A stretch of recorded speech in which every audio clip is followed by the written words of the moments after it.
Welcome to R&B Hives, where the music never lies, but the industry always has. You have been singing these songs at cookouts, in cars, at proms, at weddings. But I promise you, most of you have never heard the real story sitting inside the music. 10 R&B songs, 10 true stories. Some will make you angry, some will break your heart, and at least 3 of them involve crimes that most people still don't connect to the records they love. Number 10. Never Too Much, Luther Vandross, 1981. I can't fool myself, I don't want nobody else to. Here is a man who spent an entire decade being the best voice in the room that nobody was looking at. Before Luther Vandross ever released a single note under his own name, he had already sung backup for David Bowie, Chaka Khan, and Roberta Flack. He was on Diana Ross Records, Bette Midler Records, Carly Simon Records. Now, here's what I did. Check it out. Written his own songs since the 1970s and shopped his demos to record label after record label, collecting rejection after rejection, while other people benefited from the talent he was pouring into their sessions. Then Roberta Flack, one of the very artists he had been singing behind, reportedly fired him from her tour, not out of cruelty, but out of honesty. She told him he was getting too comfortable and that a voice like his was too big to spend its life behind someone else's name. Ever love me, you are my shining star, my... Luther took his 2-song demo to Epic Records in 1980. One song was enough. Larkin Arnold, a senior vice president at CBS, heard it and signed him immediately. Never Too Much hit #1 on the R&B chart in 1981. The album went double platinum. He was 30 years old. He had waited a decade for a moment that most people would have walked away from, and when it finally came, he was ready. A decade of background work wasn't wasted time, it was preparation. That is what the greatest debut in R&B history actually cost. Number 9. Sexual Healing, Marvin Gaye, 1982. By the winter of 1981, Marvin Gaye was not doing well. This is a significant understatement. He had fled the United States to escape the IRS, 2 divorces, a cocaine addiction that had consumed years of his life, and a recording contract with Motown that had left him feeling trapped, disrespected, and artistically suffocated. He landed in Ostend, Belgium, a quiet coastal town, because a local promoter named Freddie Cozart offered him a place to stay, a stage to perform on, and enough silence to remember who he was. While he was there, a writer named David Ritz flew to Belgium to interview Gaye for a biography. When Ritz walked into Gaye's apartment, he found stacks of dark, disturbing adult content scattered across every surface. Ritz looked at it and said to Marvin, point blank, "What you need is sexual healing." There was a reggae-style beat playing in the background from keyboardist Odell Brown. Gaye stopped, looked at Ritz, and told him to write down whatever was in his head. Ritz wrote the lyrics on a napkin. Gaye set it to music. That is how sexual healing was born. The song hit #1 on the R&B chart in just 4 weeks, the fastest rise in 5 years. It held that position for 10 consecutive weeks, the longest any R&B single had ever held the top spot since the chart began in 1958. It won Gaye his very first Grammy Awards, 2 of them after more than 20 years in the industry. He returned to America a comeback king, but the drugs returned with him. 2 years later, on April 1, 1984, the day before his 45th birthday, his father shot and killed him following an argument in the home they shared. The man who wrote the world's most famous song about healing never got to finish healing himself. Number 8, Make It Last Forever, Keith Sweatfet, Jachi McGee, 1988. Come on! Here is something most people who grew up on this record never knew. The woman singing on it almost never sang on it. Jachi McGee started out as a background vocalist for Keith Sweat, one of several session singers on the album. Nobody was putting her out front. That was not the plan. No touch is what But producer Teddy Riley heard something in her voice during the sessions, and Keith Sweat agreed. She was pulled from the background and placed on the record. She had previously only been singing in falsetto. It was a vocal trainer named Mark Ledford, a trumpet player, who coached her into finding the chest voice she used on that song. Every note of that performance was the result of being developed, believed in, and trusted at exactly the right moment. The record became one of the most important songs in New Jack Swing history. Judge McGee's part, "No One But You, Baby, Can Make Me Feel. The way you make me feel," is the emotional center of the entire performance. It is the moment most people cannot sit still through. Come on, baby, come on, baby. After the song, she signed to MCA and released her own album. Then, corporate shakeups at the label swallowed her career before it could fully begin. She spent years doing commercial jingles while raising a family, a voice that launched one of the most iconic R&B records of the 1980s, quietly removed from the conversation that record had started. The song has outlived every decision that was made to keep her in the background. Number 7, End of the Road, Boys II Men and 92. Babyface and L.A. Reid were in the middle of building the soundtrack for the Eddie Murphy film Boomerang when they wrote End of the Road. They had Boys II Men in mind from the beginning. But here is the part that matters. Babyface almost kept it for himself. He sang the demo. He sat with it. He considered recording it as his own. And then he made the decision to give it away. And that decision became one of the most consequential moments in the history of the genre. Boys II Men were on tour. Time was running out. Babyface in LA. Reid flew to Philadelphia, and the group recorded all of their vocals in 3 hours. 3 hours. The song that went on to spend 13 consecutive weeks at #1 on the Billboard Hot 100. Breaking a record Elvis Presley had held since 1956, was recorded in an evening. The emotion in the performance is not manufactured. Daryl Simmons, one of the co-writers, confirmed that both he and Babyface were drawing from real divorces when they wrote it. The pain in that song was lived before it was sung.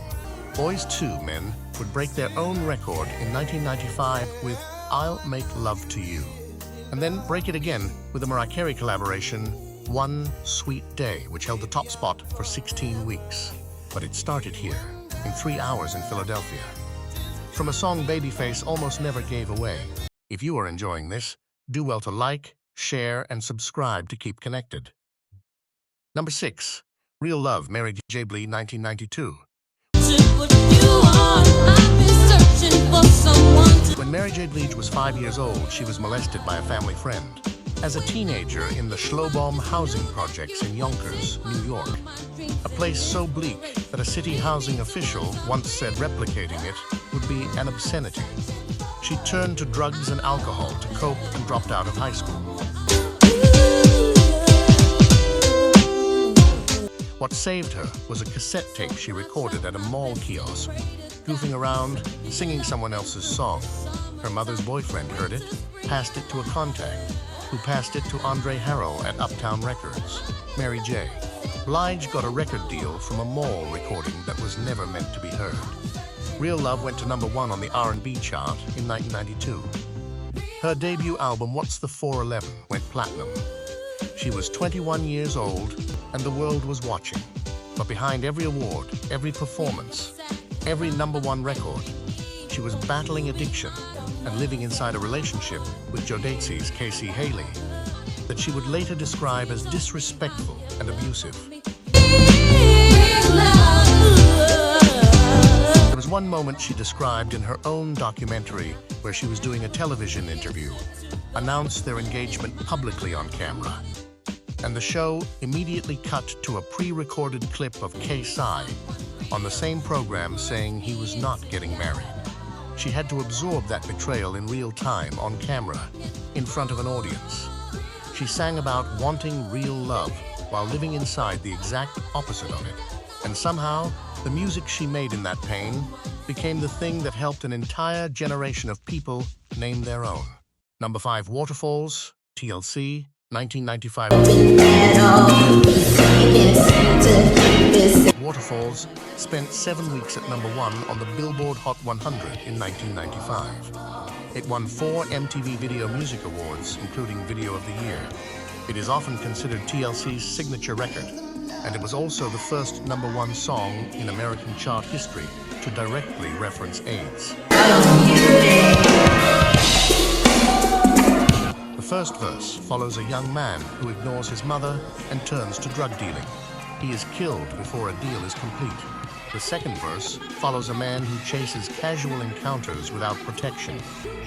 And the line 3 letters took him to his final resting place is about HIV. Left Eye, T-Bars, and Chili wanted the message in the music without it sounding like a lecture. They achieved it. But here is what was happening while that record was climbing the charts. TLC had just filed for Chapter 11 bankruptcy. The group had sold over 10 million copies of Crazy Sexy Cool. They were in the middle of a sold-out world tour, and each of them was effectively broke. Left Eye laid it out in their VH1 Behind the Music. After record production costs, recording expenses, taxes at the highest bracket, management fees, legal fees, and accounting fees, there was almost nothing left. Each of them owed over $500,000 to their management company and over $100,000 to their label. In a recent revelation, T-Boz disclosed that TLC later paid $1 million per letter to buy back the rights to their own name. $3 million total to own the word TLC. The biggest girl group in R&B history had to purchase themselves back. Number 4, Age Ain't Nothing But a Number, Alia, 1994. Alia was 14 years old when she began recording her debut album. The man writing and producing it was R. Kelly, who was 27. The album was called Age Ain't Nothing But a Number. The title was his idea. He wrote it for a 14-year-old girl about why age should not matter in a relationship. She recorded it, and it sold 6 million copies worldwide. After the album dropped, a marriage certificate emerged. It showed that Aaliyah, listed as 18 on the document, had secretly married R. Kelly at the Sheraton Gateway Suites in Rosemont, Illinois on August 31, 1994. She was 15. The age on the certificate was falsified. At his criminal trial years later, a former tour manager testified under immunity that he had bribed a public employee to obtain a fake ID, a birth certificate, to make the marriage license possible. And I can't let go. Prosecutors stated that Kelly used the marriage specifically to shield himself from criminal charges for having sex with a minor and to prevent her from testifying against him. Aaliyah's father forced the annulment in February 1995. Kelly signed an NDA with Aaliyah's family as a condition of the annulment, buying their silence with a contractual agreement not to press charges. Aaliyah cut off all professional and personal contact with him, never spoke his name publicly again, and spent the rest of her career building a legacy completely separate from his. She died in a plane crash in 2001 at 22 years old. The album that launched her career was written by the man who exploited her. That is the story behind the song. If you are enjoying this, do well to like, share, and subscribe to keep connected. Number 3, I Will Always Love You, Whitney Houston, 1992. I'll think of you. Dolly Parton wrote this song in 1973 in a single afternoon. The same afternoon, she also wrote Jolene. She wrote it for Porter Wagoner, the man who had given her one of her earliest career opportunities, as a way of telling him she needed to leave his television show and strike out on her own. She walked into his office the next morning, sat him down with just her guitar, and sang it to him as the conversation she could not have any other way. He produced the recording himself. It went to number 1 on the country charts. Elvis Presley wanted to cover it. Dolly said yes, until Elvis's manager, Colonel Tom Park of Arcade, demanded she surrender 50% of the publishing rights as a condition. She said no. She cried that night. She later said she would have given anything to hear Elvis sing it, but she held her ground. In 1992, Kevin Costner, while developing The Bodyguard, was the one who suggested Whitney Houston record it. Whitney had originally planned to use a different song entirely. Houston's version spent 14 consecutive weeks at #1 on the Billboard Hot 100 and became one of the top 5 best-selling singles of all time, with over 20 million copies sold worldwide. It won 2 Grammys in 1994. It remains the defining record of Houston's career. Dolly Parton earned every royalty dollar from that record, because 20 years earlier, she told a man no. That single decision turned a goodbye song into the most successful cover version in the history of popular music. Number 2, Unbreak My Heart, 1996. Toni Braxton did not even want to record this song. The executives at LaFace insisted. She resisted. They pushed. She eventually went into the studio and recorded what became the biggest single of her career. A record that debuted at #1 and stayed there for 11 weeks on the Billboard Hot 100. But what was happening behind the scenes tells a completely different story. After her debut album made her the biggest female R&B artist in the world, after the Grammy wins, after the sold-out tours, Toni Braxton was going broke. She had signed a contract early in her career without fully understanding what she was agreeing to. By the time she was headlining her own world tour, she was $4 million in debt to the label. The tour's production costs had no proper financial protection built in. The banks eventually sent inspectors into her home. They repossessed her Grammy Awards because, under bankruptcy law, they were classified as assets. Toni filed for Chapter 7 bankruptcy in 1998. She sued LaFace Records and won. A settlement reported to be $22 million. But a condition of the settlement was a decade-long NDA. She was legally prohibited from discussing what had happened to her for 10 years. She eventually filed for bankruptcy a second time after her lupus diagnosis forced her to cancel her Las Vegas residency, and the venue sued her for breach of contract. The woman whose voice defined an era of R&B lost her home, her awards, and a decade of her right to tell her own story. Unbreak My Heart was playing on every radio in America, while all of that was being taken from her. Number 1, Confessions, Usher, 2004. No radio in the views, hope it make you feel good a lot, even though I know you wanna cry. In 2004, Usher released an album that sold over 1 million copies in its first week, the second best-selling album of the entire 2000s decade. 14 times platinum in the United States. Confessions Part 2 tells the story of a man admitting to his partner that he got another woman pregnant while they were together. When the album dropped, the entire public immediately assumed the songs were about his real-life breakup with TLC's Rosonda Thomas. Fans, tabloids, media, everyone connected the dots. These are my confessions. Here is what actually happened. Usher confirmed to People magazine in 2024 that there is a great deal of truth in the Confessions album, but clarified that he and his producer Jermaine Dupri had gathered a group of men together and held what he described as real talk sessions, where everybody was required to speak their truth. The album was built from a collective confession, not just his alone. Can you help me out here, dog? Damn, how did you bring it up? Jermaine Dupri later told MTV that it was partly his own relationship situation at the time that fueled the songs. Chili herself has consistently maintained the album was not about her, and said she was present in the studio for much of the recording process. These are my confessions, just when I thought I said all I could. But what makes this number 1 is the full picture. Usher had put Chili's poster on his wall at 8 years old. and told himself he would meet her one day.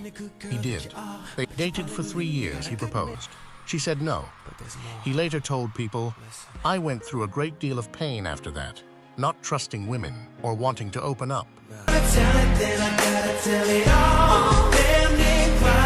He channeled every piece of that pain into one of the best-selling albums in R&B history. The confession was real. The heartbreak was real. The record was the result. That is R&B at its highest level. Taking something that broke you and turning it into something that outlives the breaking. That is R&B Hives. Every story, every fact, every song. I will see you in the next one.